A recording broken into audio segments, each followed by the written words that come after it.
forgotten silent pines, and it was watching. The lane into silent pines had always been too straight, as if someone had measured it to keep eyes focused forward.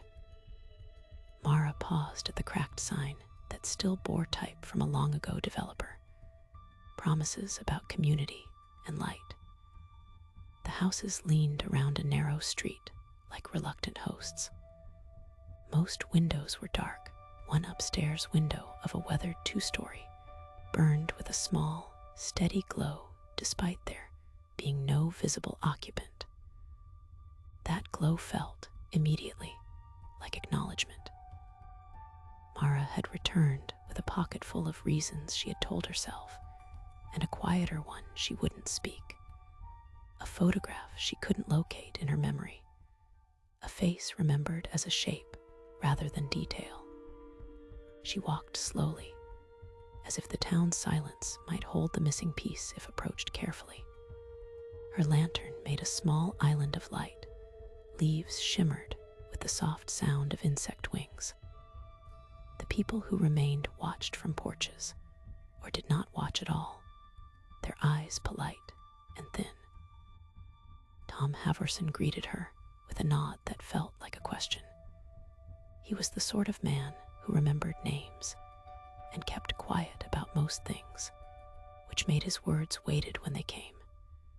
He mentioned only mundane things at first, the water bill, the storm last winter, but his eyes slid toward the green gate that led to the oldest cluster of houses. "Not much changes here," he said, and the sentence landed like a presence. Mara noticed his hands tremble when he spoke of the upstairs window. Her notebook had more questions than answers, dates scrawled, times circled, a sentence that read only "that night watching." She flipped through pages until a pressed leaf fell out, fragile and darkened. The brass pocket watch had been in her coat when she arrived. It had stopped at a time that didn't belong to any clock she owned. She set it on the hood of her car because the metal felt warm against the evening air.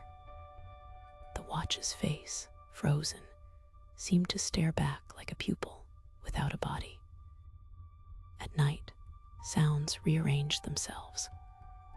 The wind moved through the pines in slow, deliberate gusts that mimicked breathing. Once, from a distance, Mara thought she heard the scrape of a chair against a floor, an ordinary domestic noise sounding impossible in an empty house. She moved toward it because curiosity is a practical hunger. She moved because the photograph in the back of her head might reveal itself if she simply kept stepping. The upstairs light didn't flicker when she passed the house. It continued, patient as a watching thing. Inside the house, the rooms were arranged as if time had paused for a landlord's sigh. Dust lay in latticed patterns. A child's forgotten cup sat cleanly on a table, as though it had never been used. Mara's lantern found small details, a crooked picture frame, a page of a newspaper dated years earlier, a mirror propped against wallpaper that had peeled like old skin. When she lifted the mirror, the reflection offered the room back to her, but something in its glass seemed to arrive a heartbeat later than reality. She tried experiments. Leave a line drawn in dust and return later to find it blurred, whisper a name, and listen for echo that didn't belong to acoustics. Once she placed the brass watch on the window ledge and waited. It remained stopped until a moth brushed its face and the second hand jumped, as if startled into motion. The house held rules she hadn't learned yet. Small, precise engagements that hinted someone something responded only to careful invitation. It was less hungry than selective. On the third night, she woke to the sound of rustling paper from the floor below. The notebook had been on the step where she left it. open to a page she didn't remember writing, lines of half-formed sentences that matched the handwriting she thought hers, and then not. She read, "It watches from oiled glass and waits for a name."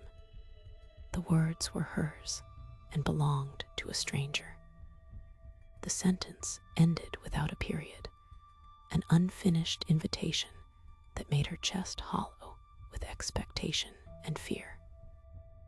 She began to notice reflections that didn't obey angles, a line of light in a puddle that continued straight where the road curved, a window that showed a hallway beyond a wall.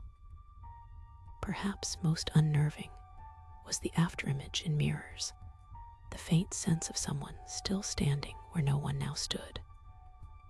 Mara tried to catch it on camera, turned screens toward glass, and recorded nothing visible, footsteps and breaths reduced to static on playback.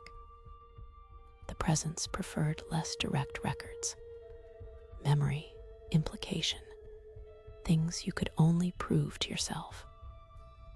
Late one evening, emboldened by a stubborn clarity, Mara set the lantern in the hallway and positioned a small mirror on a chair facing the upstairs window.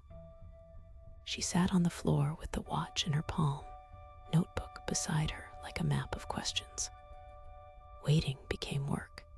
She counted breaths and let her fingers map the watch's face until the silence itself wore thin. The upstairs light brightened, not with flame, but with a deliberate intensity, as if someone cupped it. The mirror showed nothing new, until the very edge of its glass held a darker shape, patient and deliberate. She didn't flinch at first. Instead, she watched the darker shape like someone watching an animal sleeping, intrigued, careful. The presence at the mirror's edge had no features, only a density that drank light and left silence. Mara felt, somewhere under the skin, a recognition that pulled like a tide. She had known this watching before, in a house that smelled of varnish, and when she was small enough to mistake shadows for friends. The memory and the presence braided until she couldn't tell which was which. She spoke aloud, not to demand, but to negotiate. "What are you?" The answer did not come as words. Instead, the upstairs light softened, the watch in her hand cooled, and a smell old paper and rain laid over the room. The sensation that she was being studied slid away like a tide. For a moment, there was nothing but careful quiet, and in that silence she realized the watching was not merely predation. It was a kind of preservation. It kept pieces in amber, arranging them like specimens for its attention. She left before dawn, as if fleeing a morning that might hold too many explanations. The town receded behind her like a photograph sliding under glass.